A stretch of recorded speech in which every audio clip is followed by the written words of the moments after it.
అమెరికానేమో ఇరాన్లో ఎంత విధ్వంసం సృష్టించాలో అంతా సృష్టించాం, ఎంత దెబ్బతీయాలో అంతా తీసామని చెబుతుంది. కానీ ఇరాన్ మాత్రం రోజుకు ఆయుధం బయటకు తీస్తుంది. పూటకు మిసైళ్లతో ఇజ్రాయెల్ గల్ఫ్ దేశాలపై విరుచుకుపడుతుంది. యుద్ధం తీరు మారుతున్న కొద్దీ, పరిస్థితులు దిగజారుతున్న కొద్దీ ఇరాన్ ఒక్కో ఆయుధాన్ని ప్రయోగిస్తుంది. అసలు ఇరాన్ దగ్గర బ్రహ్మాస్త్రం లాంటి మిసైళ్లు ఇంకా ఎన్నున్నాయి? మొదట సూసైడ్ డ్రోన్లతో దాడులు చేశారు. తరువాత క్రూయిజ్ క్షిపణులు తీశారు.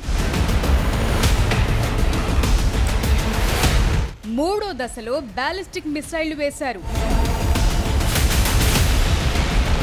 ఇప్పుడు డాన్సింగ్ మిసైళ్లను దించారు. యుద్ధానికి తగ్గట్లుగా ఇరాన్ దగ్గర నుంచి ఒక్కో మిసైల్ బయటకొస్తోంది. అమెరికా, ఇజ్రాయెల్ ఎన్ని రకాలుగా దాడులు చేసినా ఇరాన్ లొంగకుండా తన సైనిక శక్తిని ప్రదర్శిస్తూనే ఉంది. ఎప్పటికప్పుడు ప్రపంచ దేశాలను ఆశ్చర్యపరుస్తూనే ఉంది. ముఖ్యంగా మిడిల్ ఈస్ట్ లో అత్యంత భారీ స్థాయిలో మిసైల్ నిల్వలు కలిగిన దేశం ఇరాన్ మాత్రమే అనే విషయం అందరికీ ప్రాక్టికల్ గా అర్థమవుతోంది. ఇప్పటి వరకు ఉన్న అంచనాల ప్రకారం ఇరాన్ దగ్గర వేల సంఖ్యలో బ్యాలిస్టిక్, క్రూయిజ్ మిసైళ్లున్నాయి. వాటిలో కొన్ని మిసైళ్ల సామర్థ్యం, వేగాన్ని బట్టి వాటిని బ్రహ్మాస్త్రాలుగా చెప్తున్నారు. అలాంటి మిసైళ్లను ఇరాన్ ఫైర్ చేశాక అడ్డుకోవటం Israel Iron Dome, America patriotic లాంటి ఎయిర్ డిఫెన్స్ సిస్టమ్స్ వల్ల కూడా కాదంటున్నారు. ఇంత పక్కాగా టార్గెట్లను ఛేదించే మిసైళ్లు తమ దగ్గరున్నాయి కాబట్టి ఇరాన్ ఇంత పక్కాగా దాడులు చేస్తోంది. అమెరికా ఇజ్రాయెల్ కు ఎప్పటికప్పుడు కౌంటర్ ఇస్తూనే ఉంది. దాంతో ఇరాన్ దగ్గర ఇలాంటివి ఇంకెన్నున్నాయనే డిబేట్ మొదలైంది.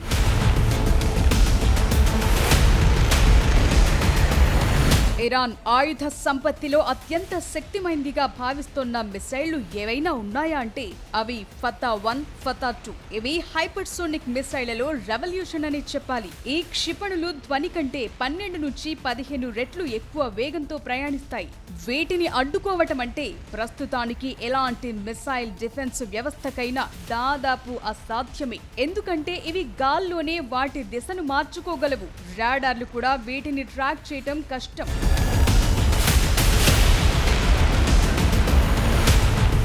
ఇరాన్ దగ్గరున్న మరో ఖతర్నాక్ మిసైల్ ఖైబర్ షికాన్ కోటలను బద్దలు కొట్టేదని దీని అర్థం. దీని పరిధి 1500 కిలోమీటర్లు. అంటే ఇరాన్ నుంచి ఫైర్ చేస్తే నేరుగా ఇజ్రాయెల్ ని తాకుతుంది. ఇది సాలిడ్ ఫ్యూయల్ తో పనిచేస్తుంది కాబట్టి అతి తక్కువ సమయంలోనే దీన్ని ప్రయోగించొచ్చు. ఇక షాహెబ్-3 missile Iran ballistic missile system కి వెన్నెముక అని చెప్పాలి. ఇది ఏకంగా 2000 కిలోమీటర్ల దూరం దాకా వెళ్లగలదు. దశాబ్దాలుగా ఇరాన్ దీన్ని ఆధునీకరిస్తూ వస్తోంది. దీని ఆధారంగానే గద్ర్, ఎమాద్ లాంటి వేరియంట్లు పుట్టుకొచ్చాయి. ఇవి అత్యంత ఖచ్చితత్వంతో లక్ష్యాలను ఛేదించగలవు. ఇరాన్ దగ్గరున్న అత్యంత ప్రమాదకరమైన మిసైళ్లలో సెజిల్ ఒకటి. దీన్నే డాన్సింగ్ మిసైల్ అని పిలుస్తారు. ఇది 2 స్టేజ్ సాలిడ్ ప్రొపెలెంట్ మిసైల్. దీన్ని మొబైల్ లాంచర్ల ద్వారా ఎక్కడి నుంచైనా ప్రయోగించొచ్చు. దీని వేగం, పరిధి ఇజ్రాయెల్, యూరప్ సరిహద్దుల దాకా పొంచి ఉంది.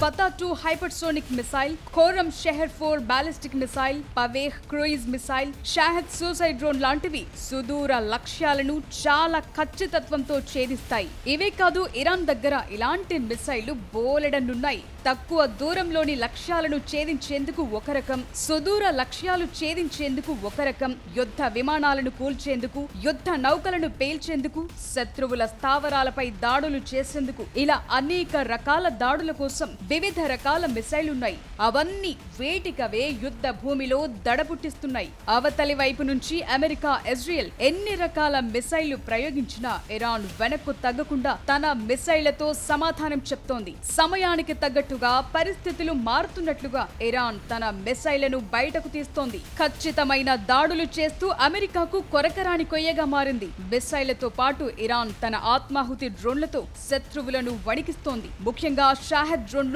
తక్కువ ఖర్చుతో తయారవుతాయి, కానీ శత్రువుల రాడార్లకు చిక్కకుండా భారీ నష్టాన్ని కలిగిస్తోంది.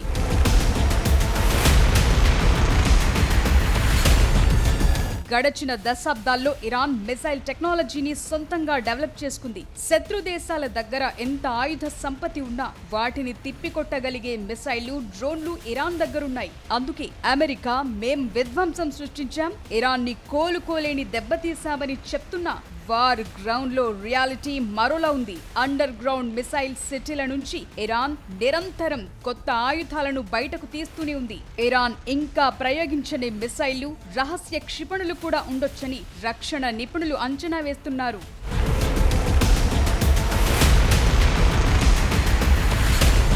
యుద్ధం మొదలై 2 వారాలు దాటింది. అయినా సరే ఇరాన్ ఎంత బలంగా పోరాడాలో అంతకంటే ఎక్కువే పోరాడుతుంది. అమెరికా, ఇజ్రాయెల్కు అంతు పట్టకుండా సమయానికి తగ్గట్టుగా ఒక్కో మిసైల్ని సంధిస్తుంది. ఈ లెక్కన యుద్ధంలో ఇరాన్ని ఓడించడం అగ్రరాజ్యానికి సాధ్యమేనా? ఇరాన్ విషయంలో ఇజ్రాయెల్ లక్ష్యాలు నెరవేరుతాయా? యుద్ధం ఇంకెన్నాళ్ళు కొనసాగే అవకాశం ఉంది?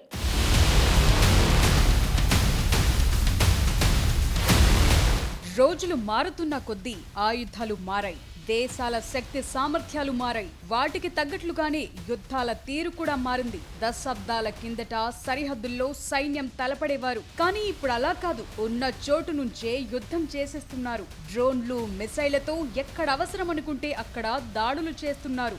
ఆయుధాల్లోకి అడ్వాన్స్డ్ టెక్నాలజీ వచ్చాక యుద్ధాలు ఈజీ అయిపోయాయి. మిసైళ్లు అప్గ్రేడ్ అయ్యాయి, దాడుల తీవ్రత పెరిగింది. ఒక్క మిసైల్ చేసే నష్టం ఇప్పుడు ఎవరి ఊహకు అందటం లేదు. అలాంటి మిసైళ్లు ఇరాన్ దగ్గర ఎన్నో ఉన్నాయి.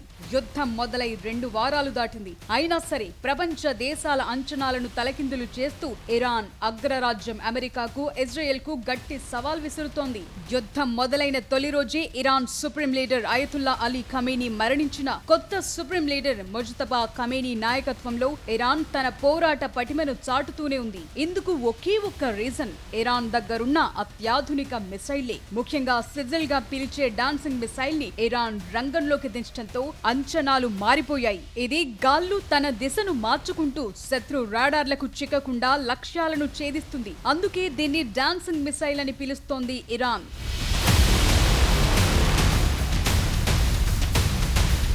డ్రోన్ల మాదిరిగా ఒకేసారి భారీ సంఖ్యలో కాకుండా సమయాన్ని బట్టి ఒక్కో మిసైల్ ని సంధిస్తోంది ఇరాన్. దాంతో ఇజ్రాయెల్ ఎయిర్ డిఫెన్స్ సిస్టమ్స్ అయిన ఐరన్ డోమ్, ఏరో లాంటి రక్షణ వ్యవస్థలను కన్ఫ్యూజ్ చేస్తోంది. ఇరాన్ ని నిలువరించేందుకు అమెరికా ఎన్ని ఆంక్షలు విధించినా ఇరాన్ దగ్గరున్న వేలాది మిసైళ్ల నిల్వను సమర్థవంతంగా వాడుకుంటోంది. టెక్నాలజీ పరంగా, ఆయుధాల పరంగా అమెరికా, ఇజ్రాయెల్ ముందున్న ఇరాన్ ని పూర్తి స్థాయిలో ఓడించడం, ఆ దేశాన్ని లొంగదీసుకోవటం అంత సులభం కాదని నిపుణులు భావిస్తున్నారు. ఇందుకు కొన్ని భౌగోళిక పరిస్థితులు సవాళ్లు విసురుతున్నాయి.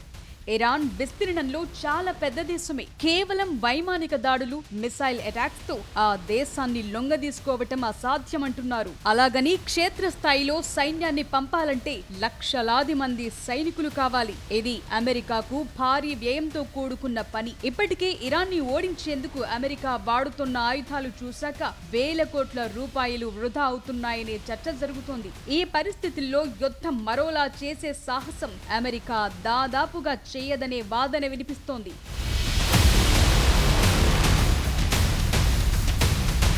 ఇప్పటికే ఇరాన్ దాడులతో గల్ఫ్ దేశాల్లోని అమెరికా స్థావరాలకు, ఇజ్రాయెల్లో మౌలిక సదుపాయాలకు భారీ నష్టం వాటిల్లింది. ఇరాన్ హర్ముజ్ జలసంధిని కూడా మూసేయడంతో ప్రపంచ చమురు సప్లై చైన్ డిస్టర్బ్ అయ్యింది. ఇది భారత్ లాంటి అనేక దేశాలపై ప్రభావం చూపుతోంది. అయితే అమెరికా, ఇజ్రాయెల్ ప్రధానంగా 2 లక్ష్యాలతో ఉన్నాయి. ఒకటి, ఇరాన్ లో అణు కేంద్రాలను పూర్తిగా ధ్వంసం చేసి న్యూక్లియర్ ప్రోగ్రాం నాశనం చేయటం.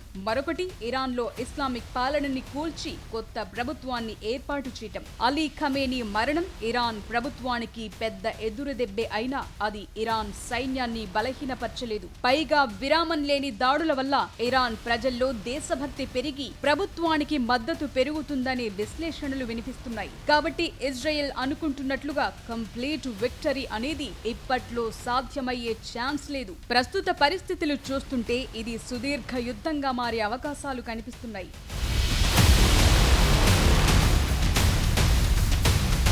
ఇజ్రాయెల్ తన ఉనికి కోసం యుద్ధం చేస్తుంటే ఇరాన్ తన మనుగడ కోసం పోరాడుతోంది, ఆత్మరక్షణ కోసం సర్వ శక్తులు ఒడ్డుతోంది. కానీ అమెరికాకు అలా కాదు. ప్రెసిడెంట్ ట్రంప్ ఈ యుద్ధాన్ని ప్రతిష్టాత్మకంగా తీసుకున్నారు. త్వరగా ముగించాలని చూస్తున్న ఇరాన్ వేస్తున్న ఎత్తుగడలు యుద్ధాన్ని మరింత సాగదీస్తున్నాయి. అందువల్ల శాంతి చర్చల ప్రస్తావనే రావట్లేదు. ఇరాన్, అమెరికా ఏదో ఒకటి తేల్చుకుందామనే ఆలోచనతోనే ఉన్నాయి. దాంతో ఈ పోరులో ఎవరు గెలుస్తారన్నది ప్రపంచ వ్యాప్తంగా ఉత్కంఠగా మారింది. ఒకవేళ ఇరాన్ దగ్గర మిసైల్ నిల్వలు అయిపోయినా రష్యా, చైనా లాంటి దేశాలు జోక్యం చేసుకుని చర్చలు జరిపితేనే యుద్ధం ఆగే అవకాశం కనిపిస్తోంది. ఇరాన్ దగ్గర మిసైళ్లు ఉన్నంత వరకు ఈ ఉద్రిక్తతలు కొనసాగుతాయంటున్నారు.